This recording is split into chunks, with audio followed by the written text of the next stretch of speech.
Enjoy this Moroccan fish recipe with a twist, and you'll see why when you keep watching. Please be sure to repost, share, and like this.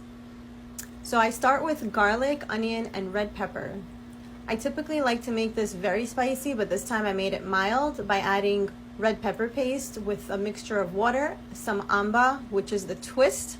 I've never seen anyone add amba to Moroccan fish before. Into a skillet, you're gonna add some grapeseed oil, add all your vegetables, and keep stirring. Keep stirring on a medium to high heat. You're gonna add sweet paprika and salt.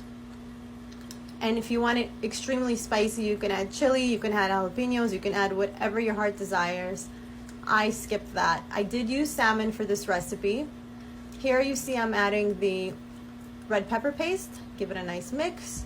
And then you're gonna add the amba mix, give it a nice mix. This makes the fish taste absolutely amazing. I know it might seem weird to some of you, but trust me. So I did go ahead and skin the salmon, and I did use the skins for something else. You're gonna add the fish into the sauce that you just made and just let it simmer on a medium heat to low for about 40 minutes or so until you're ready to serve. If you need to add some more water to make it more liquidy, be sure to season as you go.